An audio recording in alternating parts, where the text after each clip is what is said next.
Avertissement de l'éditeur. Les paroles qu'on va lire, elles n'étaient pas faites pour être lues mais entendues, et qui sont aujourd'hui offertes au public de langue française, elles s'adressaient à un groupe restreint de langue allemande, demandent quelques mots d'explication. Elles se détachent sur une toile de fond très particulière. Pendant la Première Guerre mondiale, en Suisse, sur la colline de Dornach, quelques disciples de l'anthroposophie épargnés par la guerre s'efforçaient de poursuivre la grande entreprise, l'édification du Gothéanum. À quelques mois de son achèvement, en août 1914, le conflit avait éclaté, les travailleurs volontaires venus de partout avaient été rappelés dans leurs pays respectifs, il n'en restait que quelques douzaines, sujets des pays neutres ou ayant dépassé la limite d'âge. C'était le cas de Rudolf Steiner lui-même qui approchait de la cinquantaine, étant né en 1861 à la frontière austro-hongroise. Le travail avait donc continué dans une atmosphère d'intense gravité, car de la colline on entendait gronder le canon de l'Alsace toute proche.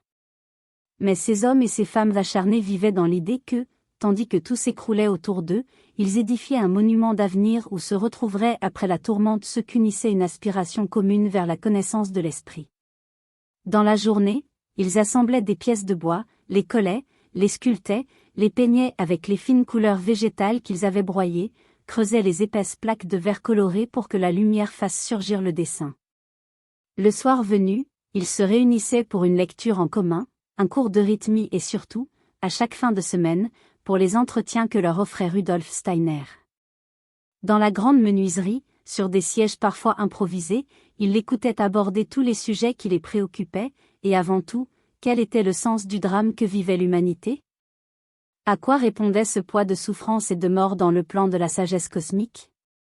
S'il s'agissait d'une faute humaine, laquelle et que faire pour qu'elle ne se reproduise pas ? Lui, il avait travaillé tout le jour avec eux, passant d'un atelier à l'autre, tenant à la main une esquisse, un croquis, il leur avait montré comment sentir naître la forme au bout du ciseau ou du pinceau. Mais maintenant, le soir, les retrouvant silencieusement groupés dans la grande menuiserie où les machines s'étaient tues, il allait leur dire comment vivifier sa pensée quand on veut sentir naître en soi les formes de l'homme futur. Le futur, il était lourd d'énigmes en cet automne 1917, date des conférences qu'on va lire. L'année avait commencé dans une lassitude générale. Les nations européennes s'épuisaient sans résultat notable. Des mutineries éclataient çà et là, le défaitisme pointait. Puis, des nouvelles fracassantes s'étaient propagées, l'Empire russe craquait, le 15 mars, le tsar avait abdiqué. Un gouvernement provisoire s'ébauchait qui allait bientôt céder la place à Lénine et Trotsky qu'à point nommé un train fameux ramenait de Zurich. Mesurant alors tous les dangers d'une guerre se liquéfiant, à l'est de l'Europe, en une révolution généralisée, les États-Unis décidaient, devant la menace, de jeter leur poids dans la balance européenne. 15 jours après l'abdication du tsar, ils déclaraient la guerre à l'Allemagne. Des tonnes de matériel allaient commencer à se déverser sur les champs de bataille. Y aurait-il alors place pour une solution pacifique qui puisse déboucher sur une vie sociale assainie, rénovée ? Cette question, Rudolf Steiner se la posait avec intensité. Il revenait d'un séjour en Allemagne où il avait cru sentir passer quelques lueurs d'ouverture pour une révision fondamentale des structures sociales. C'est alors qu'il avait rédigé le « Mémorandum » qui devait servir de point de départ au mouvement pour la tripartition du corps social. Ce mouvement ne naissait pas d'une théorie abstraite mais de la question brûlante : comment terminer la guerre par une solution positive pour tous les hommes ? Quelle pourrait en être l'issue valable justifiant les souffrances et les morts ? Une solution purement inspirée par la conscience des profonds besoins de la nature humaine était-elle possible ? À cette question, il répondait, peut-être, mais à une seule condition, c'est qu'un changement s'opère dans les mentalités, que l'esprit reprenne ses droits sur l'intellect. Les idées purement intellectuelles, les concepts abstraits sont des ombres inconsistantes, insuffisantes pour saisir le réel. Dans ces théories et ces concepts se cache le mal auquel les hommes succombent aujourd'hui sans s'en rendre compte. Ils en ont retranché le sentiment, les forces morales bandant la volonté, ces forces dont s'inspire la conduite des hommes. Dès lors, cette conduite s'en trouve déréglée. Certes, il était bien difficile à Steiner de se faire comprendre, car ses auditoires étaient eux-mêmes pétris d'habitudes mentales contractées dès l'école, mais il prenait des exemples dans tous les événements qui se passaient autour de lui, les livres qu'il venait de lire, les informations qu'apportaient les journaux. Il exposait comment les discours des dirigeants masquaient le réel sous un tissu de grands principes, au lieu de dégager ce qui montait des profondeurs, et d'agir en conséquence. Pour mieux faire comprendre ce réel de l'esprit, il rappelait à ses auditeurs les connaissances qu'ils avaient déjà acquises sur la vie des entités spirituelles intimement mêlées aux destinées des hommes. Dans l'intimité des conférences du soir, il laissait en lui parler le visionnaire, démasquait et nommait ces esprits des ténèbres que Michael avait pu vaincre dans l'atmosphère spirituelle de la Terre, mais qui s'étaient alors infiltrés dans les têtes humaines où le combat devait maintenant continuer, mené par la conscience, par l'éveil intérieur. S'il prenait souvent, dans ses conférences, Woodrow Wilson comme exemple de la pensée théorique et abstraite, c'est que celui-ci présentait alors comme la nouvelle Bible d'un nouvel ordre des choses ces 14 points, qui était un pur produit de l'intellectualisme étranger à la réalité criante. Il s'en était suivi d'ailleurs toute une kyrielle d'institutions sans vie qui s'opposaient, partout où elles sévissaient, au pays réel. Dans ses conférences, Steiner livrait donc le combat qui reprenait sur terre celui qu'avait livré Michael sur un plan archangélique. Celui qui lit ses conférences 60 ans plus tard est en droit de se poser la question, les choses vont-elles mieux aujourd'hui ? Une victoire s'esquisse-t-elle sur les esprits des ténèbres ?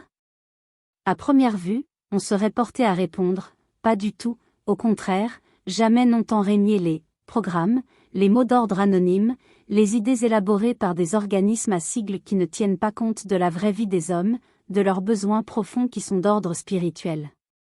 Ceux qui exercent le pouvoir n'ont pas été formés pour ressentir ces vrais problèmes mais pour produire des programmes. Il en ressort une inflation de théories, de chartes et de principes engendrant une confusion totale. Il est vrai qu'il est très difficile de reconnaître ce que ces mécanismes mentaux ont d'abstrait et de mortel lorsqu'on ne dispose soi-même que d'un organe déformé, car c'est dès l'école qu'au lieu d'apprendre à penser, juste, on n'a pris contact avec le monde que par la voie des classifications et des schémas systématiques. D'ailleurs, n'était-ce pas à cette nécessité d'apporter dès l'enfance à la pensée des ouvertures conformes à la réalité des choses que devait répondre l'école Waldorf ? En effet, après la tentative historique faite en 1918 pour introduire la tripartition sociale, la première école allait être fondée par R. Steiner en septembre 1919. Si l'on tient compte des dates, on voit l'enchaînement de l'action steinérienne et l'on est mieux à même de situer les conférences de l'automne 1917 en leur attribuant toute leur importance. Quelle que soit la distance entre la situation dans laquelle elles furent données et celle dans laquelle se trouve aujourd'hui un lecteur occasionnel, puissent les paroles dites alors contribuer présentement à vaincre en plus d'une tête l'action des esprits des ténèbres.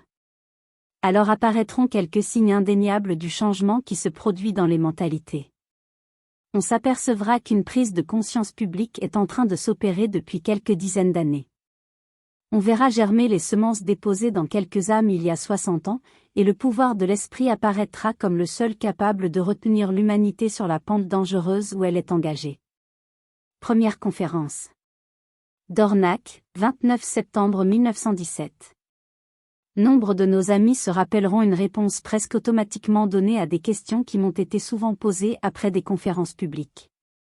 L'une de ces questions, vous le savez, était la suivante: comment le fait de l'accroissement de la population, que prouvent les statistiques, est-il conciliable avec l'idée des vies terrestres successives ? L'humanité présente sur Terre s'accroît très rapidement en nombre. Comment peut-on concilier ce fait avec celui que constate la science spirituelle, à savoir qu'il s'agit toujours des mêmes âmes ? J'ai dû donner constamment la même réponse. Apparemment, les statistiques ont établi sans erreur que la population de la Terre augmente, seulement, pour pouvoir vraiment prendre position vis-à-vis de cette question, il faudrait envisager des espaces de temps plus longs qu'on ne le fait, les délais considérés sont beaucoup trop courts.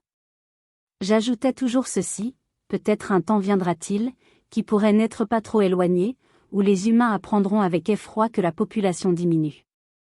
Voilà la réponse que, depuis le début du siècle, on devait faire à ces questions. Telle est la situation de la science spirituelle.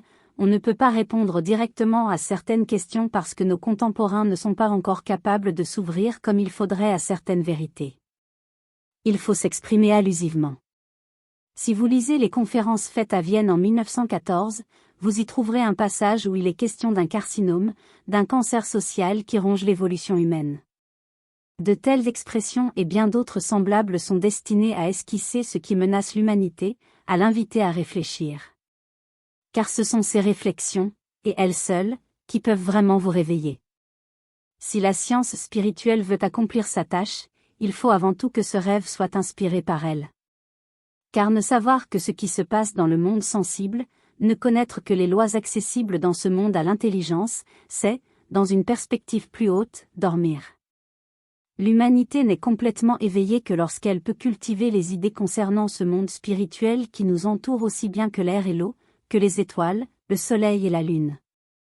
Lorsque, la nuit, on est entièrement adonné à la vie de l'organisme, et qu'on n'a pas le moindre sentiment de ce qui existe dans le monde extérieur, dans le monde des corps, on dort aussi lorsqu'on est entièrement adonné au monde sensible extérieur, au monde de l'intelligence et des lois intelligibles qui y règnent, et que l'on n'a pas la moindre idée du monde spirituel autour de nous. Une chose étrange, c'est que, dans ces derniers siècles, précisément, et sous la pire forme au tournant du XIXe au XXe siècle, l'humanité se soit fait une telle gloire de son progrès, de ses conquêtes scientifiques, et qu'au fond jamais la vie inconsciente, instinctive, n'ait été aussi intense qu'à cette époque, que de plus en plus, actuellement, l'inconscient instinctif s'empare des hommes. Le fait de ne pas voir l'esprit qui nous entoure, de ne pas tenir compte de sa présence, est en dernier ressort la cause de ce terrible combat dans le monde.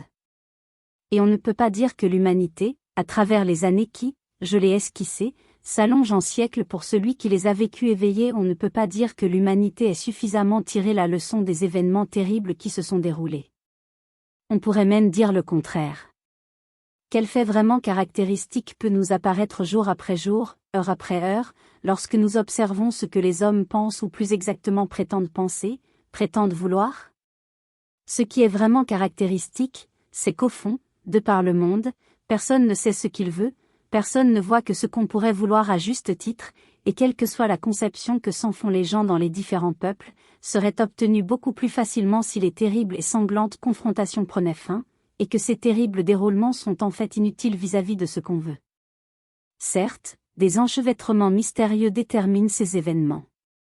Mais si vous prenez certaines choses qui, au cours des années, ont été seulement effleurées, vous constaterez que bien des choses ont été clairement esquissées, concernant les points essentiels des événements de ces dernières années. Si vous prenez seulement ce qui, dans ces lieux mêmes et notamment au cours des dernières années, a été exposé sur le caractère du peuple russe et sur le contraste entre ce peuple russe et les peuples d'Europe centrale et occidentale, vous vous apercevrez que vous n'avez besoin de rien d'autre pour comprendre cet événement en apparence si bouleversant survenu récemment, ce qu'on appelle maintenant la Révolution russe, événement qui a pris l'allure de représailles mais de représailles. Karmique absolument compréhensible, ce terme de « représailles » étant à prendre au sens technique, et non pas au sens moral. Ce n'est pas seulement l'humanité russe, c'est celle de l'Europe, celle du monde entier, qui aura à réfléchir très longtemps sur les événements de l'Est de l'Europe, qui sont beaucoup plus mystérieux qu'on ne le pense. Car ce qui a surgi à la surface maintenant se préparait depuis de longs siècles. Et ce qui est nouveau, ce qui veut prendre forme, montre aujourd'hui un tout autre visage que ce qui se développera plus tard. Des générations futures auront encore la possibilité de discerner la différence entre la Maya et la réalité en se référant à ce qui se développera à l'est de l'Europe au cours des prochaines décennies. Car les générations actuelles prennent la Maya non pas pour une illusion, mais pour la réalité. Elles prennent ce qui se passe actuellement pour ce qui sera plus tard la réalité. Or, il n'en est pas ainsi. C'est tout autre chose qui veut émerger des profondeurs. Or, les peuples occidentaux sont mal armés pour comprendre ce qui veut ainsi faire surface. Et pourquoi le sont-ils? Si étrange que la chose paraisse, non pas à vous, mais à l'homme ordinaire de notre époque parce que vous appartenez à l'anthroposophie, vous n'êtes pas des gens ordinaires, du temps présent si étrange que cela paraisse, cette époque qui est la nôtre exige des humains beaucoup plus qu'à une autre ce qu'ils veulent le moins avoir, la compréhension de la science spirituelle. Si étrange que soit la chose pour un homme ordinaire du temps présent, le chaos actuel ne fera pas place à l'ordre avant qu'un nombre suffisant d'êtres humains ait pris la peine d'admettre les vérités anthroposophiques. Tel est le karma de l'histoire du monde. Laissez parler ceux qui croient que nous avons maintenant une guerre pareille aux précédentes, que nous conclurons prochainement une paix comme on l'a fait autrefois, laissez les gens le croire. Ce sont ceux qui aiment la Maya, qui ne distinguent pas la vérité de l'illusion. Laissez même ces hommes conclure peut-être une paix apparente, l'ordre naîtra de ce chaos qui traverse le monde seulement quand l'aurore d'une compréhension anthroposophique des choses gagnera les hommes. Et si vous deviez ressentir dans vos cœurs que l'ordre sera long à s'établir, parce que vous croyez peut-être que les humains mettront longtemps à faire l'effort nécessaire pour que se lève l'aurore de la science spirituelle, vous aurez raison. Vous croirez aussi que, pendant longtemps, aucun ordre ne naîtra du chaos. Car il ne s'établira pas avant qu'une manière de voir les choses conforme à la science spirituelle ne vienne gagner les cœurs. Le reste ne sera qu'apparence, le reste ne sera qu'un calme apparent sous lequel s'allumeront constamment de nouveaux feux. Car l'ordre ne naîtra de ce chaos que lorsque l'on comprendra comment ce chaos est né. Il est issu d'une manière de saisir la réalité qui ignore l'esprit, oui, d'une manière de voir la réalité qui ignore l'esprit. On peut croire que l'on peut impunément ignorer l'esprit, on peut croire que l'on peut s'adonner dans le monde à des concepts, à des représentations empruntées au seul domaine des sens, on peut le croire et c'est ce que croit en général l'humanité d'aujourd'hui. Mais cela n'est pas vrai, non. La croyance la plus fausse qu'ait jamais pu entretenir l'humanité, c'est celle qui consiste, permettez-moi de m'exprimer familièrement, à penser que les esprits s'accommodent d'être ignorés. Considérez cela, si vous voulez, comme l'égoïsme, comme l'amour-propre des esprits dans le monde spirituel, une autre terminologie que celle du monde physique est en usage. Considérez donc cela comme l'égoïsme des esprits, les esprits se vengent lorsqu'ils sont ignorés ici-bas. C'est une loi, une nécessité d'airain, les esprits se vengent. Et parmi les différentes caractéristiques qui s'appliquent au présent, en voici une, la vengeance des esprits pour avoir été ignorés, c'est l'actuel chaos de l'humanité. Rappelez-vous ce que j'ai dit souvent, ici et dans d'autres lieux, il existe un lien mystérieux entre la conscience humaine et les forces destructrices, les forces de destruction de l'univers. Oui, ce lien mystérieux entre les forces destructrices de l'univers et la conscience, il existe. Et il existe de façon telle que l'un peut prendre la place de l'autre, soit dans un sens, soit dans l'autre, de la manière suivante. Supposons qu'il y ait eu un temps, disons dans les 20 ou 30 dernières années du XIXe siècle, au cours duquel l'humanité a recherché le spirituel comme elle a recherché au cours de cette même période le savoir matériel, les activités matérielles. Supposons qu'à la fin de ce XIXe siècle, les hommes aient aspiré à trouver l'expérience intérieure de l'esprit, la connaissance de l'esprit, l'activité spirituelle. Que se serait-il passé s'ils avaient cherché à connaître le monde spirituel, et à partir de ce monde spirituel, à donner au monde physique un caractère, une base au lieu d'avoir, dans les dernières décennies du XIXe siècle, couru de plus en plus, instinctivement, après ce savoir qui célèbre ses plus grands triomphes par la production des instruments de mort, et qui aboutit à l'enrichissement par des biens purement matériels? Que serait-il arrivé si l'humanité avait aspiré à acquérir, en vue de l'action sociale, un savoir spirituel, des impulsions spirituelles? Cela aurait été un acte compensatoire aux forces de destruction. Les humains auraient été plus lucides, les premières décennies du XXe siècle n'auraient pas apporté la destruction, si la conscience avait été plus forte. Il faut justement que la conscience du spirituel soit plus forte que celle qui s'applique au sensible, à la seule matière. Si la conscience avait été plus forte au cours des dernières décennies du XIXe siècle, les forces destructrices n'auraient pas eu besoin d'intervenir dans les premières décennies du XXe siècle. Cette situation, on l'aperçoit le plus intensément, de la façon la plus saisissante, mais aussi, dans la perspective de la théorie de la connaissance, la plus cruelle, lorsqu'on entre en contact avec des défunts qui ont regagné le monde spirituel, soit dans les dernières décennies du XIXe siècle, soit dans les premières du XXe.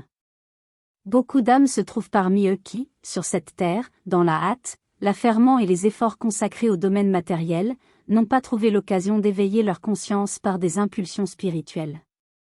Beaucoup ont passé par le porche de la mort sans avoir seulement pressenti ce que sont les notions, les idées qui évoquent les impulsions spirituelles. Si, sur cette terre, avant que ces âmes aient franchi le seuil de la mort, la possibilité avait existé pour elles d'accueillir un élément spirituel dans leur représentation, dans leur concept, elles l'auraient emporté au-delà de la mort. Cela aurait été un apport dont elles avaient besoin après la mort. Mais elles ne l'ont pas eu. Celui qui connaît l'histoire de l'esprit, ce qu'on appelle l'histoire de l'esprit des dernières décennies du XIXe siècle et des premières du XXe, c'est que l'on ne pouvait même plus employer le mot esprit à bon escient, on l'a appliqué à toutes sortes de choses, mais non pas à ce qui est vraiment l'esprit. Les âmes n'ont eu aucune possibilité de connaître l'esprit ici-bas. Il leur faut une compensation. Maintenant qu'elles ont pénétré dans le monde spirituel par le porche de la mort, elles ont soif, ces âmes qui ont vécu ici-bas dans le matérialisme. Et de quoi ont-elles soif? De forces destructrices dans le monde physique. Car c'est cela, la compensation. Ces choses ne peuvent être esquivées à l'aide de notions commodes. Si l'on veut, dans ce domaine, apprendre à connaître les réalités, il faut cultiver en soi le sentiment de ce que l'on appelait dans les mystères égyptiens la nécessité des reins. Si terrible que ce soit, il était très nécessaire que la destruction s'instaure, puisque les êtres qui avaient franchi le porche de la mort avaient soif de forces destructrices dans lesquelles elles puissent vivre, n'ayant pu ici-bas recevoir la compensation des impulsions spirituelles. L'ordre ne remplacera pas le chaos avant que l'humanité se soit décidée à pénétrer son âme de vérité aussi grave, et à les rattacher aux idées politiques qui circulent dans le monde. Si ces vérités rendent un son pessimiste et que vous pensiez, comme l'humanité est encore loin de tout ce qui est exigé aujourd'hui. Vous avez raison. Mais que votre pessimisme justifié soit suivi de l'incitation intérieure, de l'incitation lucide à tenter, partout où vous le pouvez, en tout lieu où vous vous trouverez, d'éveiller les âmes, de les guider dans la direction où la science spirituelle peut envoyer ses impulsions. Certes, on ne peut pas le faire beaucoup aujourd'hui, il faut cependant s'efforcer honnêtement, sincèrement, d'une manière que l'un ou l'autre puisse comprendre, d'attirer l'attention sur ce fait concret. L'époque moderne a éveillé chez les défunts des besoins que vient satisfaire ce que nous, vivants, connaissons ici-bas, et qui nous fait frissonner. Lorsqu'on pense combien certains se rendent la tâche facile lorsqu'ils décrivent, dans une perspective ou une autre, l'aspect du pays où l'homme pénètre après avoir franchi le porche de la mort, lorsqu'on suit les sermons pleins d'onction et maintenant les hommes politiques suivent l'exemple des orateurs d'église avec leur représentation commode sur le monde spirituel, on peut se faire une idée vivante de la distance qui sépare de la réalité la suffisance des hommes qui aujourd'hui sont des guides. Lorsqu'on compare les discours de ces dirigeants qui se distinguent dans la vie par le fait qu'ils sont aussi éloignés que possible de diriger, et qui sont eux-mêmes guidés par toutes sortes de forces inconscientes, sauf par les bonnes lorsqu'on compare ces discours avec ce qui est nécessaire pour le présent, on voit combien le moment est grave, infiniment grave. Un monde suprasensible touche aux frontières de notre monde physique.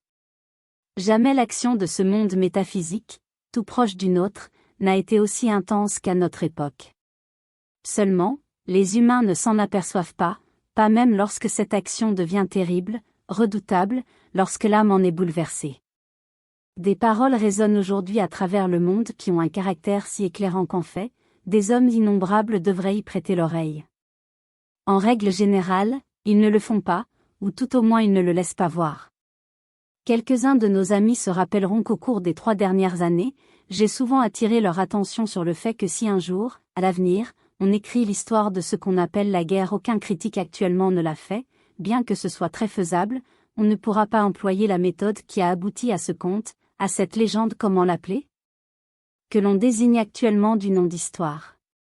Cette histoire, des érudits ainsi les qualifient, le monde sont restés des mois, des années, des décennies dans des bibliothèques à étudier des documents diplomatiques pour l'écrire.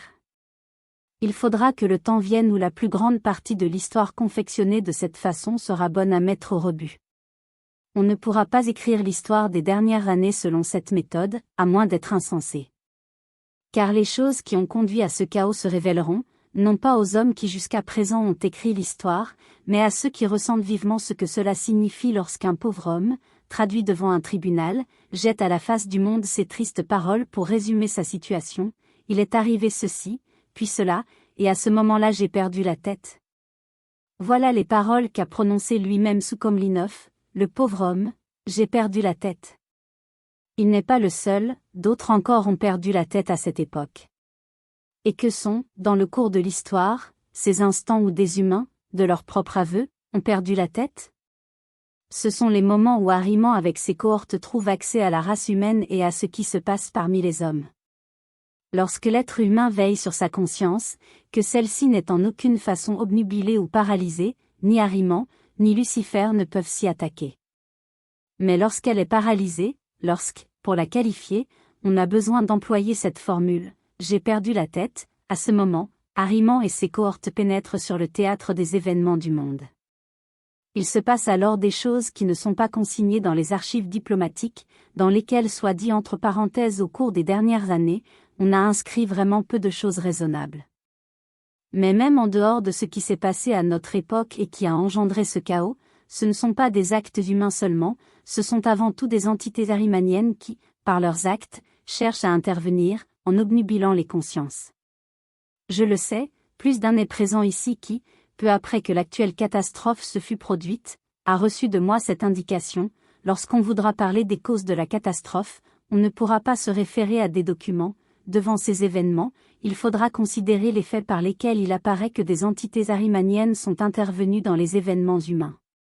Ce qui est nécessaire, c'est que l'on prenne ces choses suffisamment au sérieux, que l'on se penche sur elles non seulement en usant de formules abstraites, mais très concrètement, et qu'on les considère comme des réalités. Que les hommes qui ignorent tout cela raillent lorsqu'on dit « Ahriman a trouvé l'accès à l'évolution humaine ».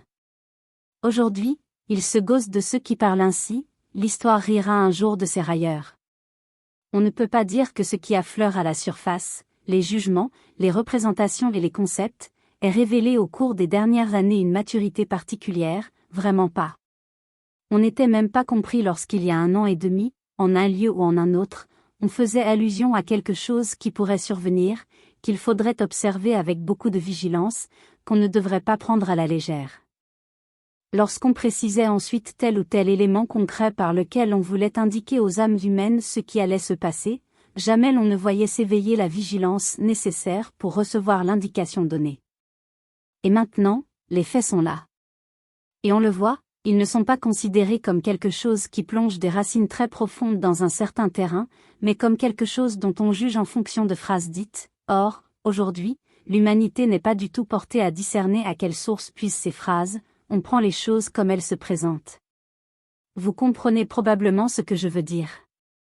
Vous comprenez que ce que je voyais venir de plus en plus distinctement depuis 1 an et demi, c'est la note du pape. J'ai cherché à trouver quelque part un jugement qui se rattacha en fait à cette note du pape, c'est une question qui devrait nécessairement se poser aux âmes.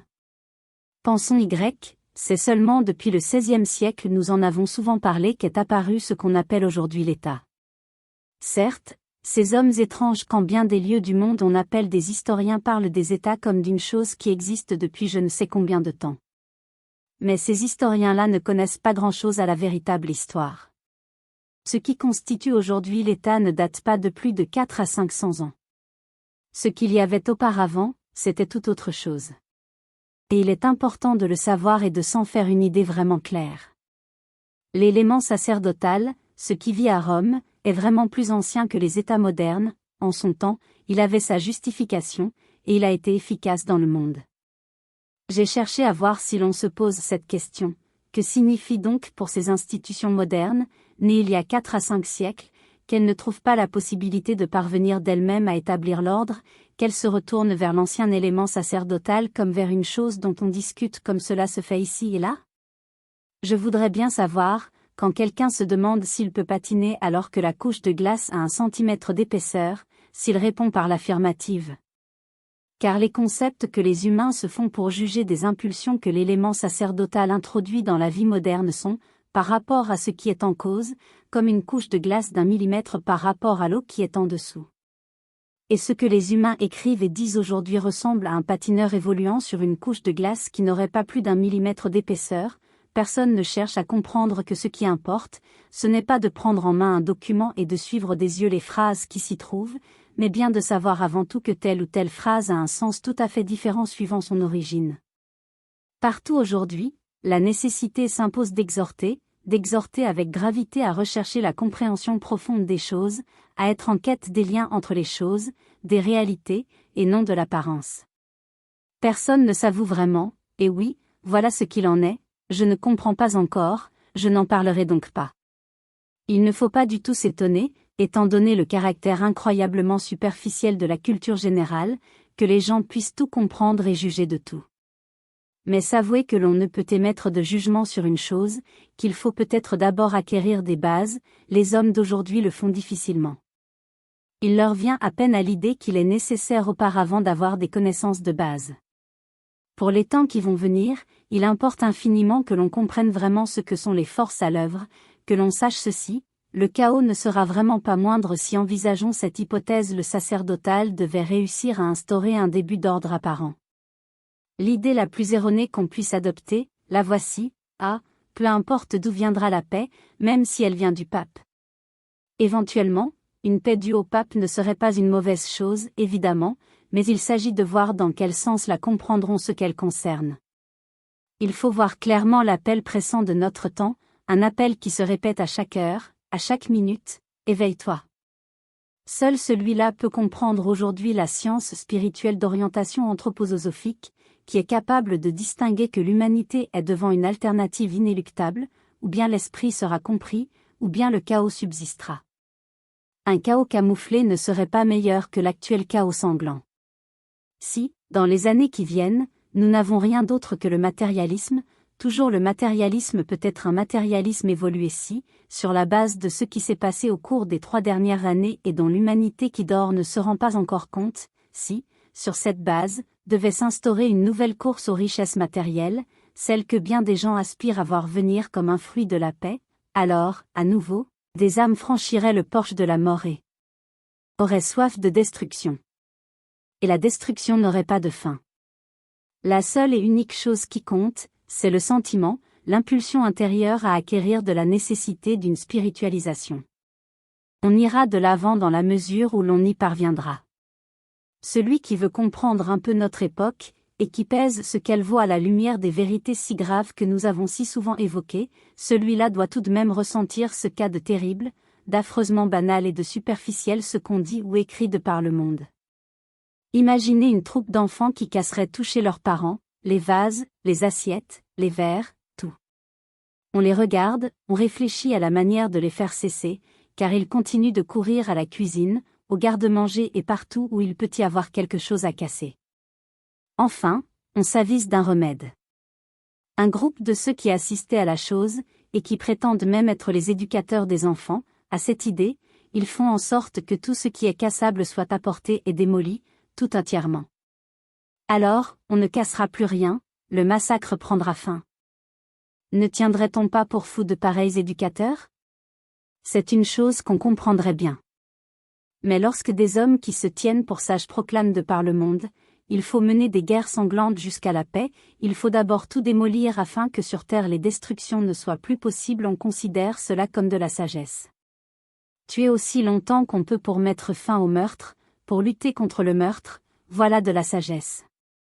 Pour qui possède encore un brin de logique, ce n'est pas de la sagesse, pas plus que lorsque l'éducateur d'une troupe d'enfants dit, afin qu'on ne casse plus rien, je vais vite amener tout ce qui peut être encore cassé, et après, on ne cassera plus rien, sans doute. Pourquoi les gens qualifient-ils cette attitude de folie, et celle dont je parlais précédemment de « politique de l'avenir » ? Parce qu'aujourd'hui, chez les humains, l'activité de la pensée cesse là où elle devrait être la plus intense, là où cette pensée devrait être appliquée aux grandes questions de la destinée. C'est de cela que nous parlerons demain, et nous traiterons ensemble de quelques vérités spirituelles graves. Deuxième conférence. 30 septembre 1917. J'aimerais aujourd'hui, à titre de préparation, ajouter quelques points à l'image à laquelle je donnerai demain un achèvement plus global. L'époque présente est un temps, vous l'aurez senti par le contenu des considérations d'hier, dont on peut dire qu'il faudra que se transforme beaucoup la pensée, le sentiment, le vouloir des hommes. Les âmes devront prendre une autre orientation. En ce qui concerne précisément la vie la plus intime de l'âme, il faudra que disparaissent de vieilles habitudes transmises par l'hérédité ou par l'éducation, une nouvelle forme de penser et de sentir devra naître. Le temps l'exigera. Je pense que lorsque chacun de vous laisse agir sur son âme la vérité qui a été commentée hier, il en reçoit une impression marquante et profonde, cette vérité de la corrélation entre les phénomènes de destruction ici, sur le plan physique, et la spiritualisation de l'humanité. Car songeons sous l'effet de cette vérité, nous sommes contraints de sentir que nous formons avec les morts, avec les disparus, une communauté. On peut certes ressentir très douloureusement ce qui se passe ici sur le plan physique, on doit le ressentir ainsi, mais d'autre part, il ne faut pas oublier que les âmes qui ne comptent pas au petit nombre de celles qui, dans les dernières décennies, se sont nourries de vie spirituelle, ont soif de phénomènes de destruction s'accomplissant ici sur la terre, parce qu'elles puisent dans ces destructions des forces pour la vie de l'âme et de l'esprit après la mort. Et il en découle pour nous une incitation à faire tout notre possible pour promouvoir la seule chose qui puisse, à l'avenir, débarrasser l'humanité des forces de destruction, à savoir la vie spirituelle. Il nous faut voir clairement ceci, dans le passé, la situation n'était pas telle qu'une époque matérialiste provoquait nécessairement guerre et destruction. Mais, à l'avenir, il en sera ainsi. L'humanité souffre de nombreuses illusions qui lui viennent du passé. Ces illusions n'ont pas, jusqu'à présent, été aussi néfastes qu'elles le deviendront dans le cours ultérieur de l'évolution. On peut dire d'une manière générale que les âmes de nos contemporains dorment encore et ne remarquent pas des changements considérables qui se produisent à notre époque. Pourtant, parfois, ils en perçoivent l'un ou l'autre instinctivement, et plus d'un ressent ce que sont les grandes énigmes du monde. Seulement, beaucoup ne sont pas encore prédisposés à les ressentir avec toute la profondeur, toute l'énergie nécessaire. Quelques-uns discernent maintenant, sous l'impression des événements bouleversants, destructeurs, l'une de ces énigmes. Mais ils sont, sous bien des rapports, hors d'état de trouver une réponse. L'énigme dont je parle, c'est le décalage qui existe actuellement entre la progression intellectuelle et le développement moral. C'est une chose que, pour la première fois en ces temps modernes, les darwinistes précisément ont discerné au milieu des conceptions matérialistes, Haeckel a fait aussi, dans ses « Énigmes du monde », une remarque dans le même sens. En ces temps de guerre, on remarque de plus en plus que cette disharmonie entre la vie intellectuelle et la vie morale des humains au cours de l'évolution devient une énigme pour beaucoup d'âmes.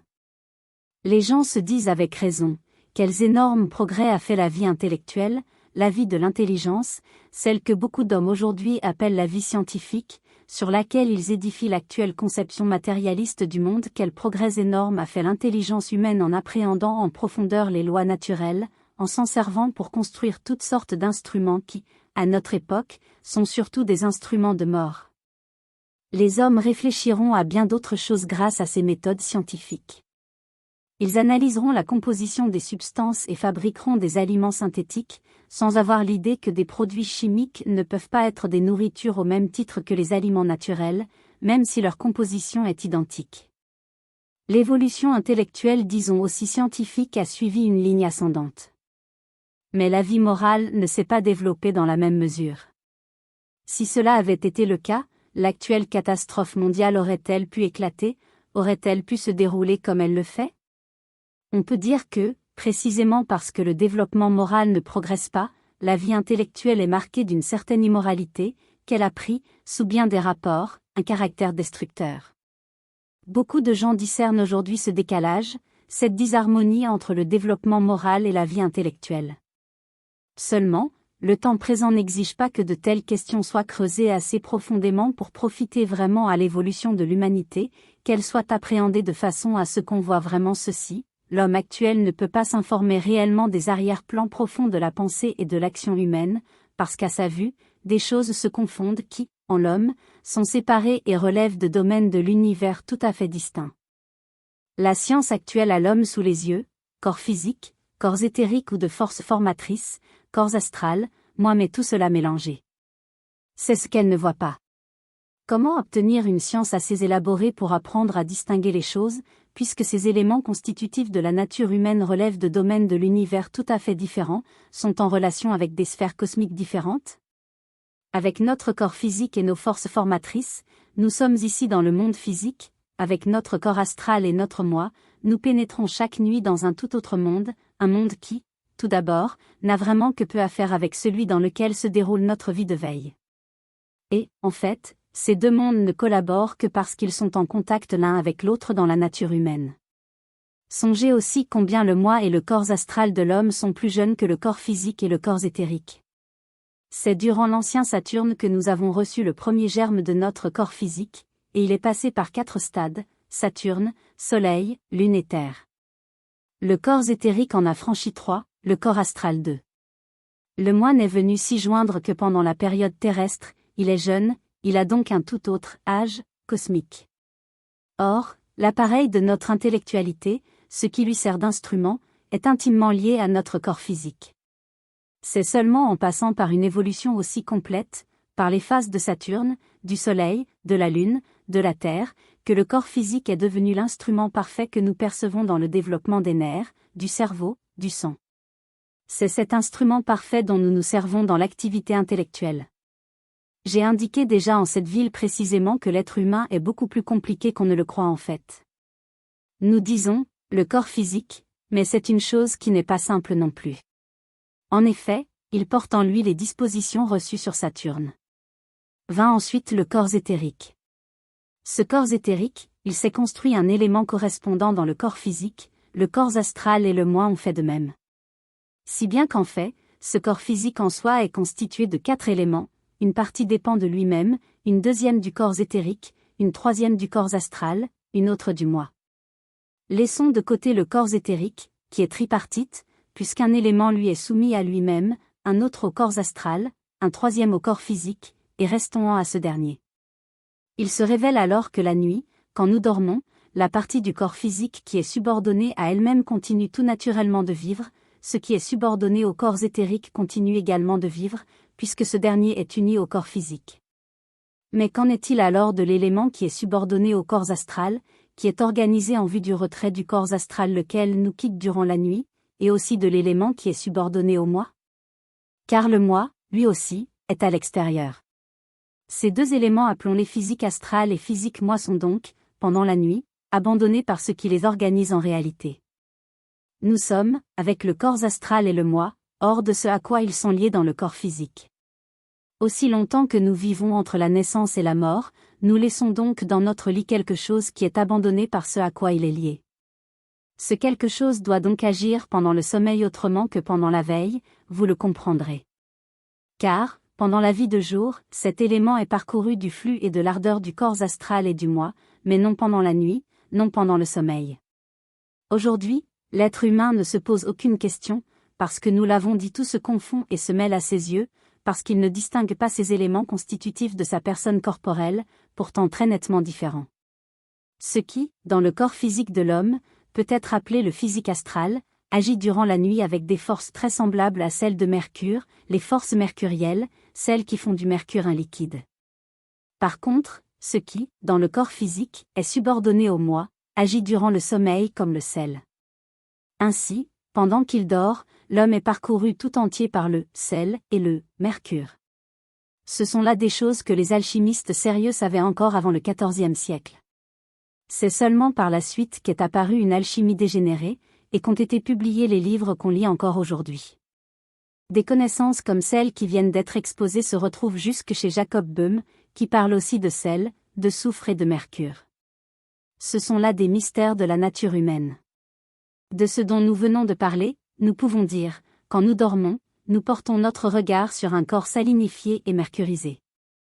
Qu'il soit mercuriel a des conséquences très importantes dont nous parlerons peut-être au cours de ces semaines.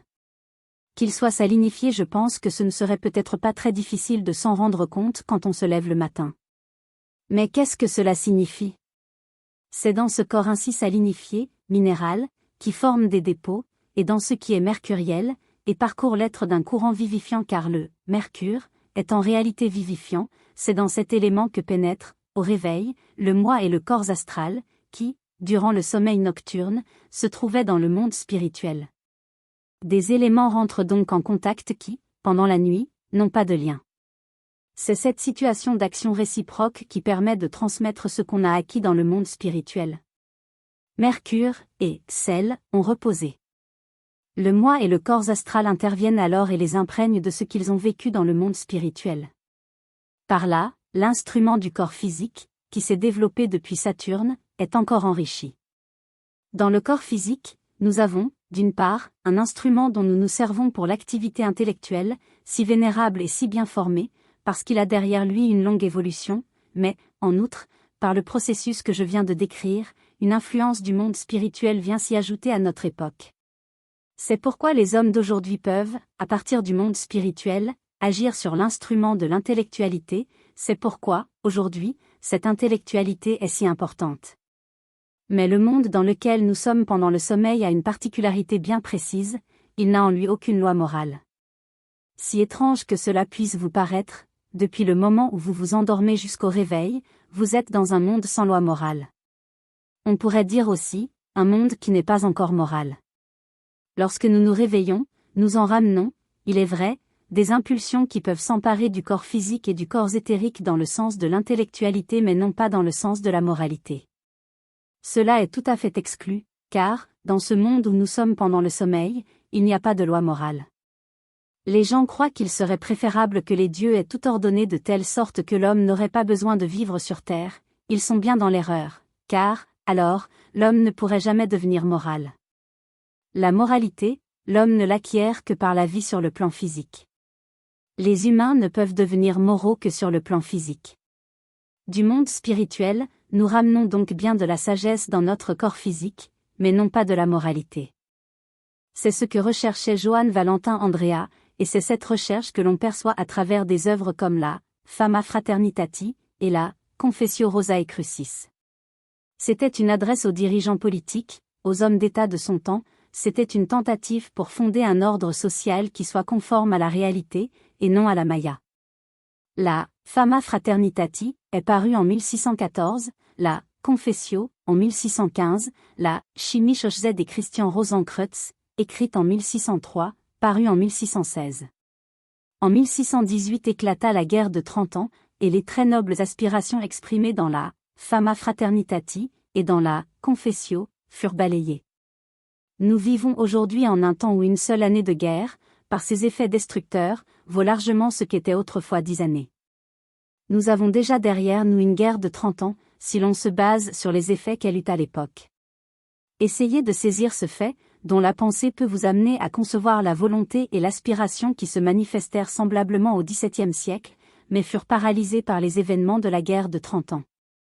Et je le disais déjà, quand de telles tentatives ont été faites, il ne faut pas, par la suite, se laisser arrêter, il faut, au contraire, se sentir porté à redoubler d'activité afin que n'échoue pas une tentative ultérieure. Mais, pour cela, il est nécessaire de connaître vraiment la vie. Rattachons maintenant ces considérations à celles de l'an dernier et du début de la présente année. J'ai attiré votre attention sur le cours étrange de la vie humaine dans son ensemble, de l'évolution humaine tout entière. Je vous ai rendu attentif au fait que, tandis que l'individu augmente en âge, qu'il a d'abord 1, 2, 3, 4 ans, puis 30, 35, 40 ans, etc., l'humanité, dans son ensemble, chemine en sens inverse. En tant que totalité, l'humanité était tout d'abord âgée, maintenant elle rajeunit, de plus en plus. Lorsqu'on remonte dans le passé, il suffit d'aller jusqu'à la période qui marque la fin de l'époque atlantéenne et le début des temps post-atlantéens, donc jusqu'à la catastrophe atlantéenne, on se retrouve à l'époque proto-hindoue. Les conditions dans lesquelles se déroulait la vie extérieure étaient alors toutes différentes, l'humanité, dans son ensemble, était ainsi constituée qu'elle restait évoluable jusqu'au-delà de la quarantaine. Aujourd'hui, c'est seulement pendant l'enfance et jusqu'à un certain moment de la jeunesse que nous restons capables d'évoluer, que le développement du corps garde un lien avec celui de l'âme et de l'esprit. Pendant que nous sommes enfants, puis jeunes hommes ou jeunes filles, le développement physique et celui de l'âme et de l'esprit se font parallèlement. Mais, à un moment, ce parallélisme cesse. À l'ancienne époque hindoue, il se poursuivait, et les humains restaient, pour le développement de l'âme et de l'esprit, dépendant de celui du corps. Ce développement ne prenait fin que la vieillesse venue. C'est pourquoi, à cette époque, on admirait sans réserve et dans l'humilité les personnes d'âge. Puis vint l'époque de la Perse antique. Les humains n'étaient plus évoluables jusqu'à un âge aussi avancé, mais seulement jusque dans les années 40, jusqu'à la cinquantaine passée, à l'époque de la Perse et de la Chaldée, jusqu'au-delà de la quarantaine. Puis vint l'époque gréco-latine, où les hommes n'étaient capables d'évoluer que jusqu'à 35 ans. Ensuite, vous le savez, l'époque gréco-latine a commencé au 8e siècle avant Jésus-Christ, l'humanité ne pouvait plus évoluer que jusqu'à 33 ans. Ce fut le temps où s'accomplit le mystère du Golgotha. L'humanité était alors évoluable jusqu'à l'âge où le Christ passa par le mystère du Golgotha. Elle continua de rajeunir. À l'aube de la 5e époque post-atlantéenne, au XVe siècle, l'humanité pouvait évoluer jusqu'à 28 ans seulement et en restait là. Aujourd'hui, les hommes sont abandonnés par la nature et laissés à eux-mêmes, ils ne mûrissent que jusqu'à 27 ans. Alors que, dans le passé, ils restaient d'eux-mêmes aptes à se développer, il faut que l'évolution par nature, celle qui est liée au corps, s'achève à 27 ans, si l'être humain ne s'ouvre pas dans son âme à une impulsion spirituelle et ne veille pas à progresser de l'intérieur. Ceux qui le négligeant, qui n'avancent pas par une impulsion intérieure, qui ne s'ouvrent pas au spirituel, en restent aujourd'hui à 27 ans, même s'ils deviennent centenaires. C'est-à-dire qu'ils portent les caractères, les signes distinctifs de l'homme de 27 ans. Et, parce que les humains se refusent à rechercher des impulsions spirituelles intérieures, nous avons une civilisation, une vie sociale de gens de 27 ans. Dans la vie sociale, nous ne dépassons pas le niveau de la 27e année. L'humanité est dominée par la mentalité de la 27e année.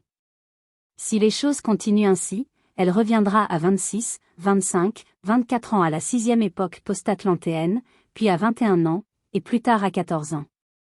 Il faut s'arrêter à ces choses, sans devenir pessimiste pour autant, mais en les percevant de manière à ce qu'elles engendrent en nous une impulsion à rechercher la vie spirituelle, à rechercher par nous-mêmes, par le travail intérieur, ce que la nature ne peut plus nous donner. Ainsi apparaît, dans une autre perspective, combien les impulsions spirituelles sont nécessaires pour la civilisation. Les personnalités caractéristiques, les dirigeants, ceux qui donnent le ton, sont aujourd'hui des gens qui ne dépassent pas la 27e année. Qu'est-ce qui, actuellement, donne particulièrement le ton? Si, aujourd'hui, un homme venait au monde plein de vie, et qu'il ne s'imprègne guère de la tradition, mais s'ouvre à ce que, justement, la nature lui donne, sans subir beaucoup les influences extérieures, il porterait en lui, de façon bien caractéristique, ce qui vient de soi-même. Chez beaucoup d'êtres, cet apport est coloré différemment par l'éducation.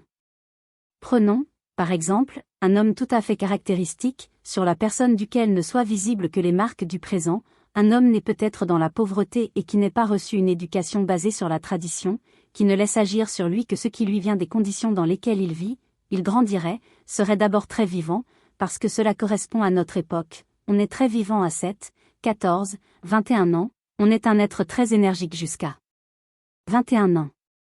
Mais, si cet être ne peut pas se développer spirituellement, s'il est très représentatif de notre époque, il cessera d'évoluer à 27 ans. S'il devenait un homme très représentatif du temps présent, il arriverait à peu près ceci, cette 27e année constituerait, dans sa vie, une césure marquée, si marquée que la situation à laquelle il arriverait ne permettrait plus aucune évolution, parce qu'il serait engagé pour la vie. Dans les conditions actuelles, cela pourrait se faire ainsi, après avoir été un self-made man d'une grande énergie, ayant toutes les impulsions que l'époque donne par elle-même, il serait élu, à 27 ans tout juste, au Parlement.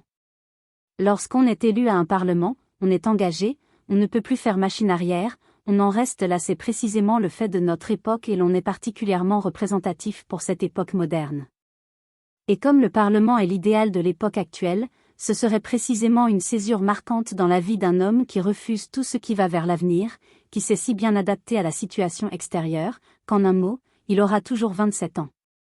Cet homme de 27 ans, fort, vigoureux, portant en lui les impulsions de l'époque, entrerait donc au Parlement. Un peu plus tard, il en sortirait peut-être pour devenir ministre. On continue de monter, on devient un de ceux qui donnent le ton à notre époque.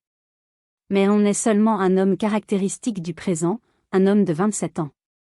Cet homme existe, un homme placé par la naissance dans des conditions telles qu'il n'a acquis que ce qui lui venait des circonstances, qu'il n'a rien reçu de la tradition. Il est ainsi devenu un être fort, vigoureux, capable de surmonter toutes les difficultés qui peuvent s'opposer à ce qu'on acquiert durant les 27 premières années de la vie, et qui, précisément à l'âge de 27 ans, a été élu au Parlement, où il a tenu tout d'abord le rôle d'un trublion, d'un opposant. Mais il a rapidement fait carrière et il est devenu une sorte de plaque tournante. Cet homme, c'est Lloyd George, personnage caractéristique entre tous pour notre époque, pour la manière de vivre de notre époque, ce que révèle le simple fait que ce self-made man s'est engagé pour la vie à l'âge de 27 ans exactement, où il fut élu député, ce que révèle aussi toute sa carrière. Or, c'est cette manière de vivre qu'il faut abandonner pour celle dans laquelle prendront place, à la 27e année, les impulsions spirituelles. Lorsque le regard atteint les réalités intérieures de la vie, on discerne dans les faits que ne perçoivent pas les humains, parce qu'ils dorment les événements essentiels du présent. Pour celui qui connaît les liens des choses entre elles, cette accession, à 27 ans, d'un self-made man à une carrière parlementaire est une chose extrêmement significative. Ce sont là les choses que les hommes doivent peu à peu observer et dont ils doivent tenir compte, par lesquelles ils doivent connaître les réalités profondes de la vie, celles qu'ils voudraient bien ignorer parce qu'elles leur sont désagréables. Désagréables, parce qu'ils préfèrent se laisser aller instinctivement aux passions, aux réactions d'émotivité qu'ils cultivent eux-mêmes, plutôt que de se consacrer à la connaissance, parce qu'ils veulent vivre le monde, abandonnés à cette affectivité, et non en se guidant eux-mêmes. C'est ce sujet dont nous poursuivrons demain l'étude. Troisième conférence. 1er octobre 1917. Au cours de cette série de conférences, je m'efforcerai de vous faire un exposé cohérent qui vous donne la possibilité de comprendre, à certains points de vue tout au moins, le présent et le proche avenir. Pour certaines choses, il me faudra cependant remonter loin dans le passé. Il faudra donc tenir compte du fait que je tracerai, tout au long de ces conférences, un fil conducteur, comme on dit, et qu'il faudra considérer les faits isolés dans le contexte d'ensemble. Je reprendrai les choses de loin dans les perspectives les plus différentes, je rassemblerai des pierres de construction qui, parfois, sembleront n'avoir que de lointains rapports entre elles, mais dont vous avez besoin pour comprendre le présent. À l'époque actuelle, et j'entends par ces mots, en fait, une période qui englobe des décennies dans le passé et dans l'avenir, il faut tenir compte tout particulièrement d'une chose. Des vérités doivent être énoncées qui, sous bien des rapports, sont radicalement opposées à ce que l'humanité actuelle non seulement croit, mais aussi considère plus ou moins comme évident, si bien que le rapport entre la science spirituelle et les opinions couramment admises aujourd'hui dans le monde se présente de la manière suivante. La science spirituelle a telle ou telle chose à dire. Dans le monde, on a une opinion non seulement divergente, mais, sous bien des rapports, diamétralement opposés aux vérités que la science spirituelle doit répandre. Il est donc tout naturel qu'aux humains qui entendent ces vérités, elles paraissent incroyables, absurdes, folles. Il faut le dire, même si, en d'autres temps, la vérité qu'il fallait répandre en vue de préparer l'avenir était différente des idées courantes, si, à toute époque, il y eut une certaine divergence entre la vérité en marche et l'opinion locale ou universelle, jamais, dans le passé, cette divergence ne fut aussi grande, aussi décisive qu'à notre époque. Ce n'est peut-être pas valable dans l'absolu, mais dans un sens relatif, les humains sont aujourd'hui intérieurement très intolérants et, de ce fait, supportent moins les opinions qui diffèrent des leurs. Les hommes d'aujourd'hui ressentiront une impression subjective de fantastique vis-à-vis des idées nouvelles, et beaucoup plus dans un proche avenir que ce n'était le cas dans le passé.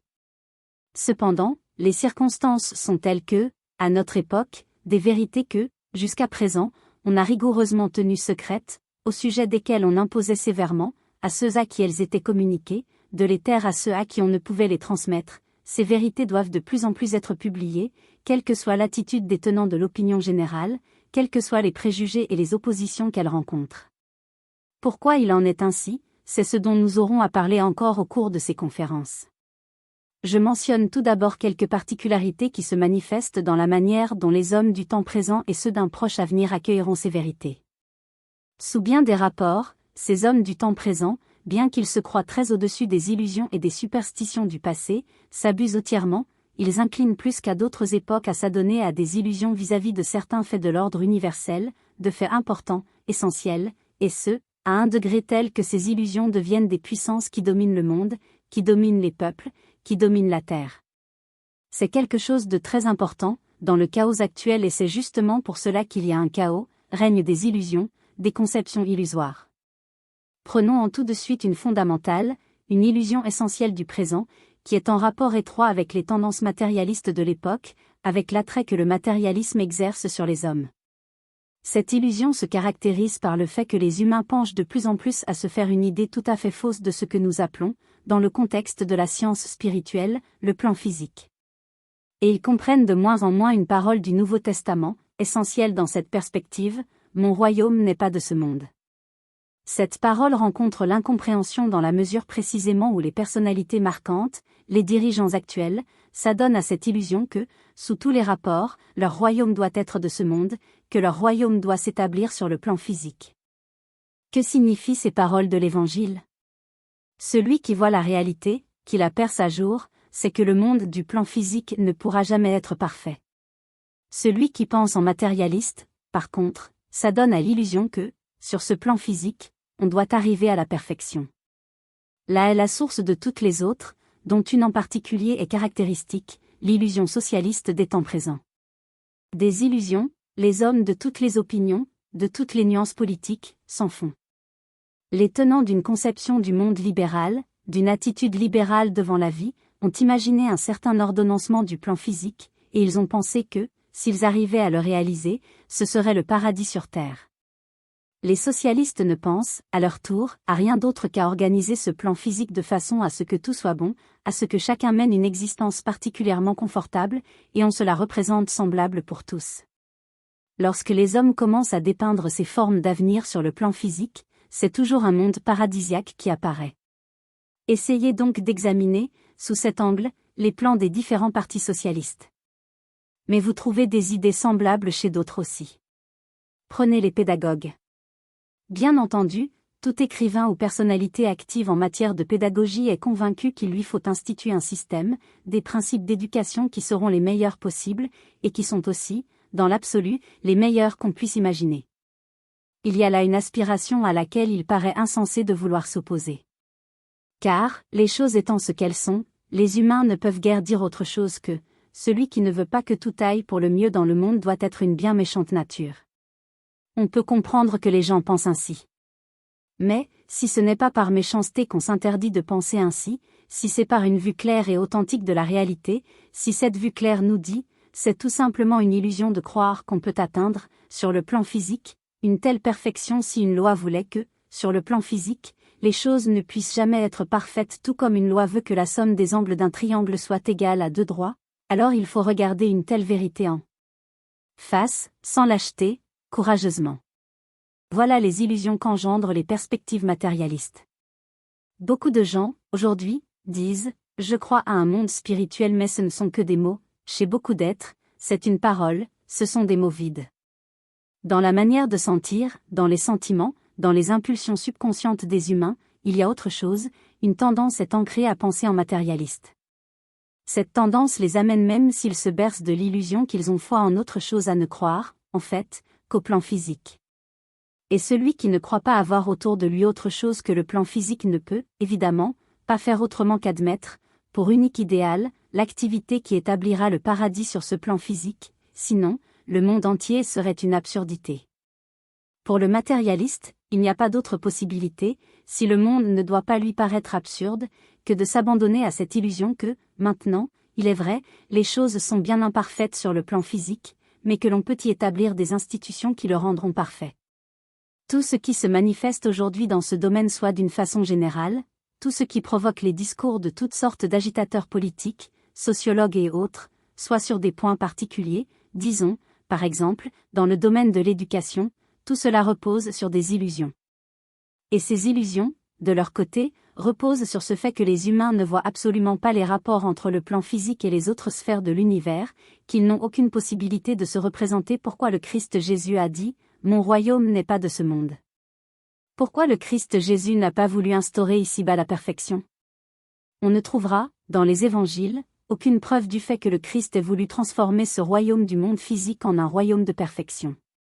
Jamais le Christ, évidemment, ne s'est abandonné à cette illusion. Mais il a voulu compenser ce refus d'instaurer le paradis sur terre en donnant aux hommes quelque chose qui ne soit pas de ce monde, en imprégnant les âmes des impulsions qui continuent de vivre dans le monde, mais qui, précisément, ne sont pas de ce monde, n'appartiennent pas au plan physique. De telles illusions dominent, aujourd'hui, l'humanité dans de très vastes milieux, et cela crée une situation malsaine. Car les hommes sont des êtres libres, ils peuvent concevoir, saisir ces illusions. À un niveau plus matériel, ces illusions se révéleraient aussitôt comme telles. Les insensés qui échafaudent, dans le champ matériel, de telles théories, manifestent aussitôt leur nature d'illusionnaire. Mais, dans le grand domaine de la vie sociale, de la vie politique, cela ne se révèle pas tout de suite. J'ai déjà souvent raconté ceci, alors que j'étais encore un blanc-bec, j'avais 22 ou 23 ans, un camarade vint me trouver, la tête tout échauffée, plein d'enthousiasme, et me déclara qu'il avait fait une découverte importante, destinée vraiment à faire époque. « Voilà qui est bien, lui dis-je, et qu'est-ce que tu veux en faire ?»« Oui, dit-il, il faut que j'aille trouver Rattinger, c'était le professeur qui enseignait la mécanique appliquée à l'université et que je lui expose mon affaire. Sitôt dit, sitôt fait, il s'en fut, mais Ratinger n'était pas libre, et mon camarade revint, après qu'on lui eut donné un autre rendez-vous. Je lui dis alors, tu peux peut-être me raconter, en attendant nous avons un peu de temps, quelle découverte tu as faite. C'était une affaire astucieuse. Il avait inventé une machine à vapeur telle que, pour la chauffer, on n'avait besoin que d'un peu de charbon au départ, il n'était pas nécessaire d'en rajouter ensuite, un mécanisme maintenait la machine constamment en marche. Une seule impulsion suffisait. Bien sûr, la chose devait faire époque, et vous vous demandez pourquoi elle n'existe pas. Je me fis expliquer tout le mécanisme, et je lui dis, vois-tu, c'est très astucieux, mais, quand on regarde l'ensemble, c'est comme si tu voulais mettre un wagon de chemin de fer en mouvement en le poussant de l'intérieur. Quelqu'un qui serait à l'extérieur et qui le pousserait pourrait, naturellement, le faire avancer, mais, s'il était dedans, il ne le déplacerait pas d'un millimètre, tout en dépensant la même force. C'est là-dessus, cependant, que reposait toute la chose.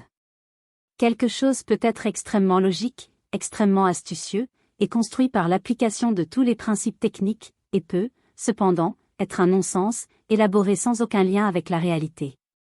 Et ce qui importe, ce n'est pas seulement une pensée logique et astucieuse, c'est une pensée qui soit conforme à la réalité. Mon camarade n'est, d'ailleurs, plus allé trouver le professeur Ratinger. Or, dans le domaine matériel, dans le domaine de la mécanique, les choses se révèlent rapidement. Mais, dans le champ du social, du politique, et, d'une manière générale, dans ce qu'on peut appeler, dans un sens très large, le domaine du bonheur du monde, cela ne se révèle pas si rapidement. On peut proposer au monde des choses tout à fait semblables, les hommes en sont éblouis et ils y croient. Mais, dans son ensemble, l'affaire repose sur une situation analogue à celle où l'on veut pousser le wagon tout en étant dedans. Un jour viendra où l'on qualifiera peut-être un certain caractère fondamental de l'ordre actuel à l'aide d'un mot qui caractérisera une pensée complètement illusoire, complètement irréelle. Et, à l'avenir, on parlera certainement du wilsonianisme, du début du XXe siècle, car ce wilsonianisme est, dans le domaine politique, exactement ce que voulait faire notre homme en poussant le wagon de l'intérieur. Tous les concepts de base qui déterminent le wilsonianisme, et qui font, aujourd'hui, si grande impression, sont, d'un bout à l'autre, des concepts irréalistes, compte tenu du fait que, pour d'autres raisons encore, ils ont, sur les hommes, aujourd'hui, une grande influence. Et, s'ils exercent cette influence immense, c'est, en effet, parce qu'ils ne peuvent pas engendrer des réalisations. Si l'on passait à la pratique, on s'apercevrait bientôt qu'ils ne sont pas viables. Mais l'on peut imaginer qu'ils pourraient être réalisés. Si le wilsonianisme devenait une réalité, il ferait régner, sur le monde entier, la platitude. Car Woodrow Wilson mériterait, en réalité, d'être appelé le sauveur de la platitude universelle. Non pas que les esprits bornés se trouveraient à leur aise dans un monde où régnerait l'ordre wilsonien, mais ces esprits se représentent la chose ainsi, si le wilsonianisme dominait le monde, nous serions tout à fait heureux, tout irait selon notre idéal. Les hommes de l'avenir diront, un jour, au début du XXe siècle, apparut un étrange idéal, comment faire du monde la parfaite image de la platitude bornée ? Et on analysera le wilsonianisme pour montrer que ces illusions de boutiquier étaient une caractéristique du début du XXe siècle. Vous le voyez, il existe, pour illustrer la pensée illusionnaire de notre époque, de petits et de grands exemples. Et, aujourd'hui, ce ne sont pas des groupuscules, mais des communautés très répandues qui s'abandonnent à des démarches de pensée aussi irréalistes, à de telles illusions. Il faut pourtant que soient annoncées au monde des vérités importantes, réelles, décisives. Et qui ne concorderont que peu avec ce qui, pour les raisons qui viennent d'être définies, tend à devenir une opinion généralisée, selon les préalables admis jusqu'ici. Il faut, pour que la vérité soit comprise, que d'autres conditions soient instaurées. Les vérités qui doivent apparaître ont, certes, pour les cercles les plus vastes, quelque chose de très choquant, elles sont gênantes, très gênantes. Et les vérités que l'on aime, aujourd'hui, sont confortables, elles sont demandées en raison des tendances qu'ont les humains aujourd'hui. Il nous faudra, au cours de ces conférences, faire connaissance avec quelques-unes de ces vérités inconfortables. Et, avant tout, les vérités dont le monde a besoin, celles qu'il faut répandre, par un sentiment supérieur de responsabilité, ne devront pas concerner seulement le plan physique, car elles seront précisément propres à faire échec aux illusions que l'on se fait sur ce plan physique, et à remplacer l'illusoire par le réel. Car ce sont, précisément, les hommes qui ne se tiennent que peu, ou pas du tout, pour des fantaisistes, qui sont les plus illusionnaires, les plus amateurs de fantasmes. On fait, en effet, de bien étranges découvertes. On m'a récemment envoyé une sorte de lexique où sont énumérés des noms d'écrivains. Ce sont, en principe, de ceux qui portent en eux le judaïsme, tout ce qui est actif dans le monde du judaïsme pour aider à sa réalisation. Je figure aussi parmi ces écrivains, pour cette raison que j'aurais selon l'auteur de ce dictionnaire littéraire beaucoup de points de ressemblance avec Ignace de Loyola, qui aurait fondé le jésuitisme, précisément à cause de son judaïsme, et parce que, en outre, je suis originaire d'une région qui forme la frontière entre les Allemands et les Slaves où je suis né par hasard, bien que je n'ai pas du tout là mes origines, et parce que le fait d'y être né j'ignore pour quelle raison indiquerait des ascendances juives. Je ne me suis pas particulièrement étonné de cela, car, aujourd'hui, on publie des choses encore beaucoup plus étonnantes, n'est-ce pas? Mais, parmi ces gens que l'on énumère comme étant des promoteurs du judaïsme, j'ai feuilleté un peu l'ouvrage, se trouve aussi Hermann Bahr, qui est autrichien des pieds à la tête, et si bien qu'il est vraiment tout à fait impossible de concevoir qu'il soit, de quelque façon, lié au sang juif ou à quelque chose de ce genre. Et, pourtant, dans ce dictionnaire littéraire, on se réfère à un historien de la littérature connu pour montrer que Hermann Bahr a absolument quelque chose de juif. Lorsqu'un jour, on me reprocha ces choses ne sont pas nouvelles d'être juif, j'ai fait photographier mon acte de baptême. Hermann Bahr a fait aussi des expériences de ce genre, un historien de la littérature lui ayant reproché d'être juif. Il voulait rétablir les choses. Alors, l'historien de la littérature dit, eh bien, peut-être le grand-père était-il juif. Mais, parmi les ascendants de Hermann Bahr, on ne trouve tout simplement personne qui ne soit pas d'origine autrichienne-allemande, on n'en trouve aucune trace. Ce fut, naturellement, un coup pour notre historien de la littérature, qui, cependant, ne renonça pas à son idée. Et, parce qu'il ne voulait pas l'abandonner, il en vint à dire ceci, si Hermann Bahr me produit les actes de baptême des 12 générations avant lui, et prouve qu'il ne peut avoir hérité d'une seule goutte de sang juif, j'en viendrai, s'il le faut, à croire à la réincarnation. Vous le voyez, les motifs pour croire à la réincarnation sont de nature bien étrange chez cet historien de la littérature très célèbre, très connu. Il est, parfois, difficile, aujourd'hui, de prendre encore au sérieux ce que disent des gens célèbres. Il est, naturellement, dommage, en l'affaire, qu'il soit extrêmement difficile de répandre ces choses dans les milieux les plus larges. Car les gens ont, en quelque sorte, pour habitude de se fier aux autorités, bien que, évidemment, les hommes du temps présent ne soient pas du tout enclins à croire en l'autorité. Mais c'est seulement ce qu'ils pensent. Nous avons déjà parlé, hier, de cette opinion que les humains ont sur leur propre compte. L'époque présente, dont les instincts profonds dévient parfois par rapport à la vérité, aura énormément de mal à s'ouvrir, précisément, aux vérités qui concernent les régions de l'existence directement contiguës au plan physique. Car elles exigent qu'en les caractérisant, on puisse faire appel, d'une certaine façon, à une attitude, à une sensibilité saine, non déviée.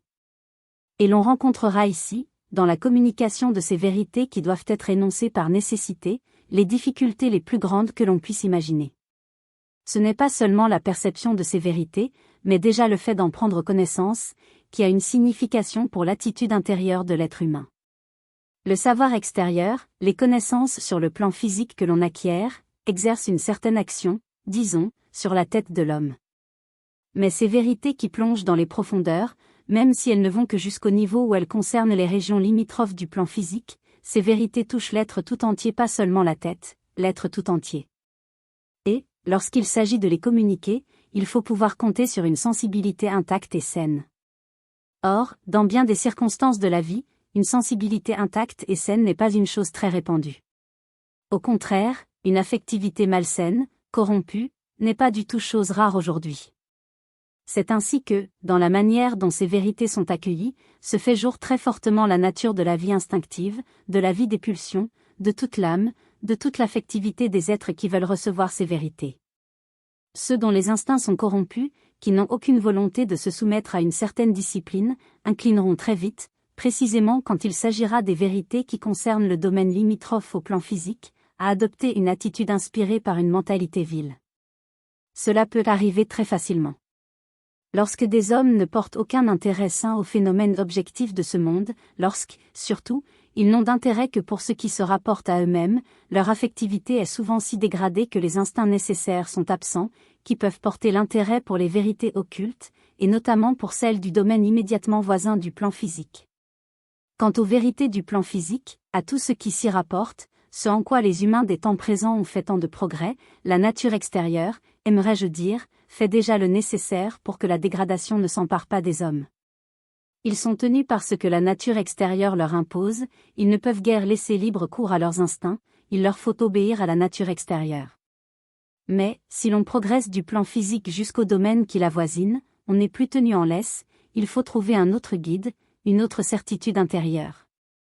Cela, on ne peut y parvenir que si l'on abandonne le plan physique avec une affectivité intacte, sinon, on est livré au désordre dans le domaine qui lui fait suite. On n'est plus refréné par la nature extérieure, ni par les conventions sociales, on se laisse aller. On se sent, tout à coup, libre, et on ne peut pas supporter la liberté. Dans le monde physique, par exemple, bien des choses empêchent les hommes de mentir. Si quelqu'un affirme, à 6 heures du soir, que le soleil vient de se lever, la nature aura vite fait de rectifier.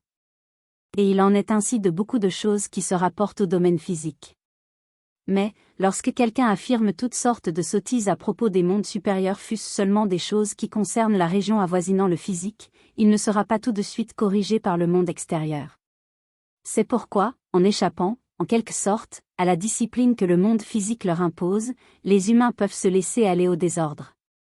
C'est là une des grandes difficultés que peut faire surgir la communication de vérités spirituelles.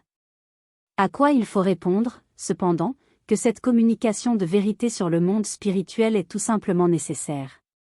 Il ne faut seulement pas oublier qu'elles ne sont pas accueillies par l'âme dans la même attitude que celles qui parlent du monde physique extérieur. Nous ne pouvons ouvrir notre âme aux vérités sur le monde spirituel que si nous libérons un peu, en nous, notre corps éthérique et notre corps astral, sinon, nous n'entendrons que des mots. Si l'on veut vraiment comprendre ce qui se rapporte au monde spirituel, il faut avoir cette attitude d'âme, et subjectivement parlant, ce n'est qu'une attitude d'âme, il faut délier un peu le corps astral et le corps éthérique. Ce dégagement ne doit être qu'un moyen de comprendre les vérités spirituelles. Il ne doit pas dégénérer et devenir un but en soi, ce qui pourrait être très grave. Imaginez, je vais prendre un cas extrême, que quelqu'un veuille écouter une conférence de sciences spirituelles, non pas comme il le devrait, pour acquérir des connaissances sur les mondes spirituels, mais parce qu'il considère cela comme une activité particulièrement mystique. Il écouterait donc en se laissant traverser, comme par un flot, par ce qui est prononcé, parce que cela libère quelque peu le corps astral et le corps éthérique. On peut faire cette expérience que, précisément, durant les conférences de sciences spirituelles, ce sont, parfois, des conférences de pseudosciences spirituelles, les gens veulent écouter dans un état d'extase somnolente, qu'ils ne portent pas d'intérêt particulier au contenu, mais plutôt s'attachent au sentiment délicieux que provoque le dégagement du corps éthérique et du corps astral, ils écoutent, alors, dans un chaleureux abandon. Il y a d'autres circonstances de la vie où cet abandon chaleureux peut être très bon, mais, pour inaugurer un rapport avec certaines réalités spirituelles, cela ne sert à rien. Il faut bien comprendre cela. Un homme qui assimile des vérités spirituelles en les comprenant correctement, c'est-à-dire en suivant concrètement les lignes que jalonnent les concepts qui ouvrent la compréhension du monde spirituel, celui-là s'élève en tant qu'homme, il apprend des choses qui, actuellement, doivent être généralement connues pour le progrès et pour le salut de l'humanité. Celui qui les accueille comme il le faut percevra aussi que ses instincts, ses passions, sont ennoblis, purifiés, que, par le seul fait d'écouter des vérités spirituelles, il évolue vers le bien.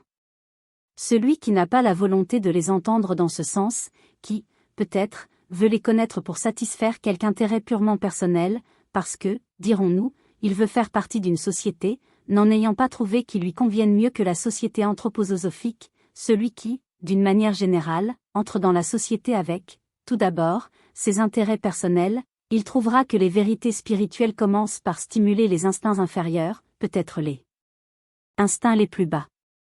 Il ne faut pas s'étonner que des hommes, qui n'en font pas partie, mais écoutent ces enseignements, sentent leurs plus bas instincts aiguillonnés. À notre époque, cela est inévitable, parce que l'enseignement doit être public, et qu'on ne peut pas établir de barrières. On ne trouve la voie droite que lorsque ceux qui se sentent intérieurement justifiés à appartenir à un tel mouvement se font les juges sévères et lucides de leur propre comportement. Celui qui, avant ou après son départ de la société anthroposophique, ne manifeste, en quelque façon, que des intérêts personnels, ne fait que montrer qu'il n'a jamais été fait pour y appartenir. Et, me semble-t-il, il n'est pas tellement difficile de faire la distinction entre les intérêts personnels et celui que l'on porte objectivement à la connaissance. Mais il ne faut pas s'étonner que, dans les conditions exigées par l'évolution publique, telle ou telle chose se manifeste, qui ait sa racine dans les instincts inférieurs. Il faut regarder les dangers possibles avec une conscience claire des choses, une conscience parfaitement claire, et s'efforcer d'y parer. Qui garde, vis-à-vis de ces dangers, une attitude correcte, les évite déjà certainement. À l'époque présente, en particulier, et cela fait partie du chaos actuel, des déviations dans ce domaine ne seront pas tellement rares. Les événements tragiques du présent imposent une énorme tension des forces à quantité d'hommes, et ceux qui, avant que cette guerre n'éclate, n'étaient pas habitués à travailler dur par intérêt général et pas seulement par intérêt personnel l'ont appris, au cours des 3 dernières années, dans différents pays. Beaucoup d'hommes ont appris à travailler, et ont appris aussi à cultiver des intérêts d'ordre général. Celui qui a, avec notre mouvement, un lien juste, a, d'emblée, des intérêts d'ordre général. Néanmoins, les temps actuels favorisent énormément une certaine attitude de paresseux, de marginal. La constellation de cette guerre fait, précisément, que d'autres hommes n'ont, de leur côté, pas grand-chose de bon à faire. S'ils appartiennent à notre mouvement, ils le sentent aussi. Avant la guerre, il y avait beaucoup de tournées de conférences, des charretées entières de gens pouvaient ainsi aller de conférence en conférence. Les objets d'intérêt extérieur faisaient défaut, mais il y avait suffisamment de sensationnel, et, quand ils ne venaient pas de l'extérieur, on s'en procurait. C'est difficile, maintenant, cela ne va plus. Et, quant au chemin qui conduit à des occupations utiles, plus d'un ne l'a pas trouvé. Si bien qu'une certaine paresse de gens, en dehors du coup, s'est instaurée, et, même dans nos cercles, ils consacrent leur temps à toutes sortes d'oppositions. On ne peut plus trouver des sensations en voyageant pour aller de conférence en conférence, alors on se procure d'autres distractions. Voilà ce qui caractérise la nature de l'intérêt en vertu duquel on allait de conférence en conférence. Celui qui répond à un sens du devoir intérieur en présentant au monde, en toute gravité et dignité, des vérités de science spirituelle, c'est que, lorsqu'il parle devant un auditoire de 100 personnes, il y en a, parmi elles, plus de 50 qui sont des adversaires possibles. C'est une loi, c'est ainsi. Il y en a toujours plus de 50% qui deviennent des adversaires, non pas pour telle raison précise, mais faute de prendre au sérieux l'enseignement. Il en est ainsi pour des raisons que nous avons déjà mentionnées, et que nous continuerons d'exposer. Le représentant des vérités de science spirituelle n'est donc, en principe, absolument pas surpris de l'existence d'adversaires. Il est beaucoup plus intéressant, beaucoup plus utile, de s'occuper des raisons pour lesquelles ces oppositions naissent, plutôt que des affirmations des adversaires, dont ceux-ci savent mieux que personne qu'elles ne sont pas vraies car ils savent, naturellement, très bien qu'elles ne sont pas vraies. On découvre, alors, des choses très singulières. On ne se sentira plus enclin à parler, avec les adversaires, de choses dont ils souhaitent, précisément, qu'on discute. On découvrira les véritables motifs de ces oppositions. C'est, parfois, beaucoup moins commode que d'enchaîner sur ce que les gens disent. Songez aux années au cours desquelles des conférences ont été faites ici, et où il a fallu, sans cesse, souligner toujours la même chose, d'un point de vue ou d'un autre, comme nous l'avons fait aujourd'hui. On revient toujours à ces choses. Il est nécessaire de les étudier vraiment, avec une profonde gravité, avec une profonde dignité, de les étudier comme il convient au sein d'un mouvement de science spirituelle. Croyez-moi, si je veux conduire ce mouvement de science spirituelle en pleine responsabilité, j'ai des choses bien plus importantes à faire que de me soucier de savoir si, ici ou là, 3 ou 4 personnes ou plus encore, si l'on veut se réunissent pour produire toutes sortes de ragots. J'ai des choses bien plus importantes à faire, et je n'ai jamais envie de m'occuper de cela. Mais c'est, malheureusement, ce qu'on comprend si peu, si peu. Car ce qui est développé, au sein de cette société, et plus qu'on ne croit, ce n'est pas un intérêt scientifique, c'est le besoin du sensationnel. Il est, effectivement, intéressant d'étudier les plantes vénéneuses aussi bien que les plantes utiles, mais il faut trouver le point de vue juste pour cela. Bien réduit est le nombre de ceux qui, excusez-moi de le dire, tout en adhérant à la science spirituelle, sentent réellement toute la gravité, toute l'importance de ce que doit être la science spirituelle d'orientation anthroposophique. Si l'on s'en rendait vraiment compte, on aurait, sous bien des rapports, une toute autre attitude. Je ne veux, naturellement, pas dire qu'il faut se désintéresser de ces choses. Au contraire, et je le dis, il ne faut pas se désintéresser de ces phénomènes qui sont en rapport avec la volonté de détruire ce mouvement de science spirituelle. Mais il faut avoir la possibilité de trouver la juste perspective. Quelqu'un peut, par exemple, écrire des pages entières sur les contradictions dont je me serais rendu coupable, à tout propos, dans mes écrits. On pourrait, il est vrai, rappeler qu'on a démontré que Luther s'est contredit, non pas quelques douzaines, mais des centaines et des centaines de fois. Il a répondu, les ânes parlent des contradictions à relever dans ce que j'ai écrit. S'il voulait seulement se donner la peine de comprendre l'une des affirmations qui semblent contredire les autres. On pourrait mentionner bien des choses de ce genre, mais ce n'est pas nécessaire. Car, là où les gens parlent de contradictions, on ne trouve pas un intérêt porté à rechercher et à mettre au jour ces contradictions mais bien autre chose. Un homme a, un jour, proposé un manuscrit au philosophisch anthroposophische Verlag, ce qui ne put être accepté. Or, cet homme avait été, jusque-là, un partisan, un suiveur passionné, de ce jour, il se fit adversaire. Le véritable motif de cette attitude n'est pas la découverte de contradictions. Si c'était là la vraie raison, on parlerait comme Luther l'a fait. Mais l'on ne le peut pas, parce que, pour bien connaître l'intéressé, il faut savoir que la bile déborde en lui parce que le Verlag philosophique anthroposophique n'a pas édité son manuscrit. C'est la véritable raison.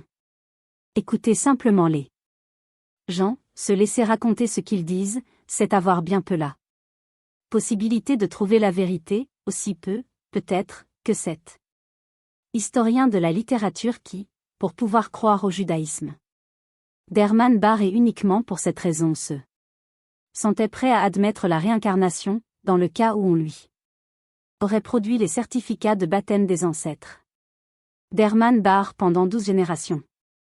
On parle beaucoup à notre époque du courage de nos contemporains.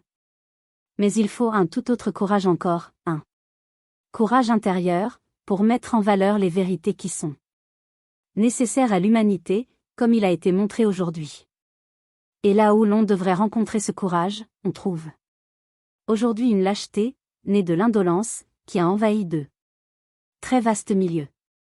Cette lâcheté est à bien des égards la cause des difficultés que rencontre la science spirituelle anthroposophique dans sa marche en avant.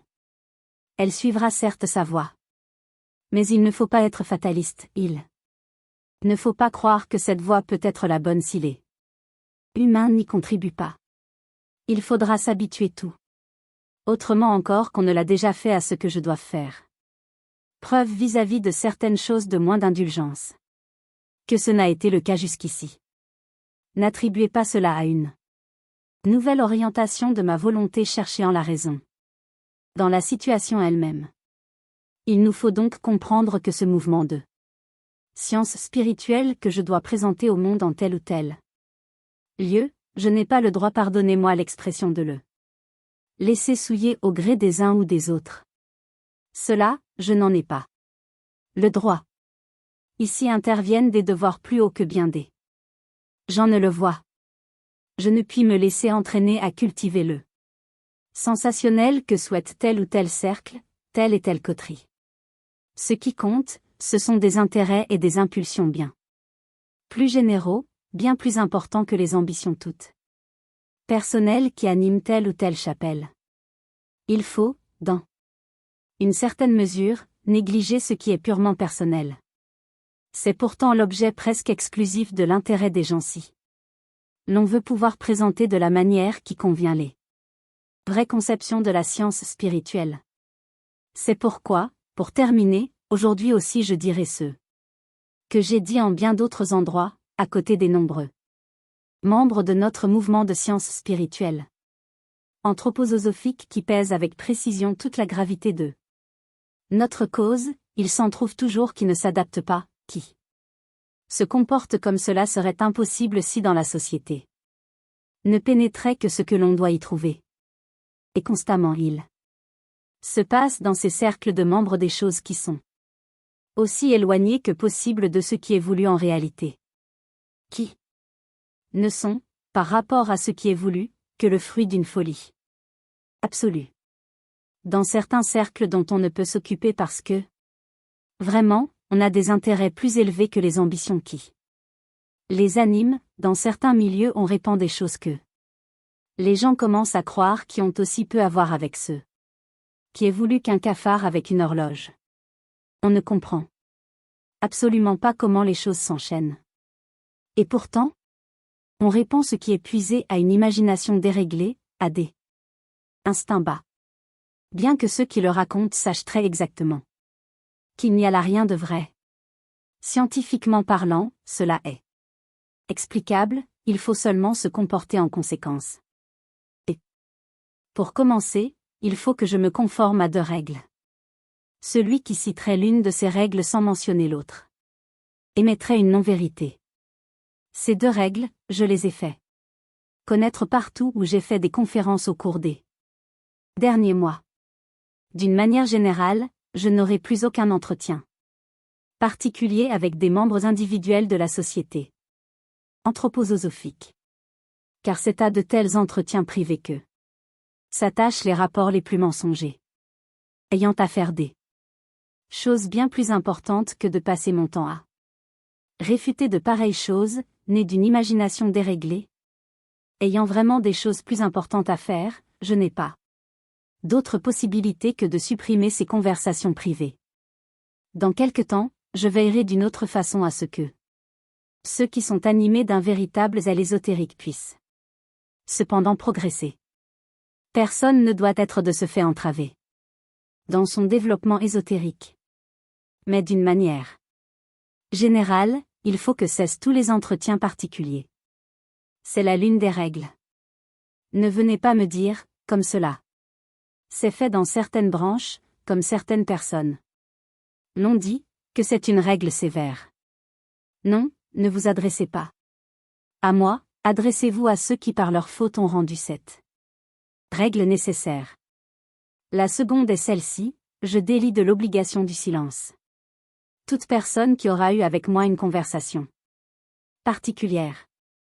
Chacun peut communiquer ce qu'il veut, ce qui est conforme à ses propres intérêts, de ce qui s'est passé ou de ce qui a été dit au cours de ces entretiens privés, en parler comme il le veut et autant qu'il le veut. Je n'empêche personne de rapporter exactement tout, conformément à la vérité, de ce qui a été dit au cours d'entretiens particuliers. Avec moi. Ces 2 choses sont liées. L'une des règles ne va pas sans l'autre. Et comme je viens de le dire, si vous les trouvez sévères, adressez-vous à ceux qui en sont la cause. Si je ne suis pas, à partir de maintenant, moins indulgent dans ces sortes d'affaires, les choses dont il s'agit ne cesseront pas. Comme je viens de le dire, je veillerai d'une autre manière à ce que personne ne soit entravé dans son développement ésotérique. Il se trouvera pour cela des moyens et des voies. Mais l'humanité actuelle n'est pas ainsi faite qu'une telle science puisse se fonder sans qu'il y ait des abus engendrant constamment des malentendus. C'est pourquoi il faut en venir à de telles règles. Celui qui conçoit avec sérieux et dignité ce que doit être le développement de notre mouvement de science spirituelle trouvera même plus ou moins naturel ces 2 règles que je viens d'énoncer, après ce qui s'est passé. Il ne comprendra peut-être pas que cela ait pu devenir naturel, mais il prendra ces 2 règles comme telles aujourd'hui. À l'avenir, tout devra se passer en pleine lumière. Car la pleine lumière ne craint rien. Et c'est précisément ce qu'il y a de honteux dans l'affaire. La vérité peut être racontée par tous, sans que notre mouvement soit le moindrement entaché, tandis qu'on fait des allusions à d'anciens usages périmés pour décrire ces entretiens privés. Si ces conversations avec des membres n'avaient pas conduit à des mensonges, les 2 règles n'auraient pas eu à être établies. Tout ce qui a été dit à quelques membres que ce soit, peut être raconté entièrement, conformément à la vérité.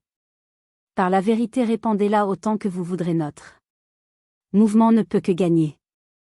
Bien entendu, il ne peut pas Non plus perdre de sa réalité par les mensonges qu'on répand sur son compte, mais il ne doit pas être diminué même.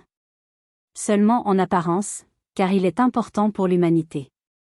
Que se présente dans la dignité et la gravité ce qui doit, des fondements de la science spirituelle, apparaître aux yeux des hommes. Je répète encore une fois, sans que celui qui aspire sérieusement à un développement ésotérique en subisse un dommage, je cesserai d'une façon générale de m'entretenir en particulier avec les membres. Ce qui a été dit au cours de conversations particulières, chacun peut le communiquer entièrement, et conformément à la vérité.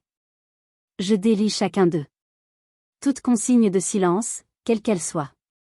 Mais il ne parlera que s'il le veut et parce qu'il le désire. Non parce que moi je le désire.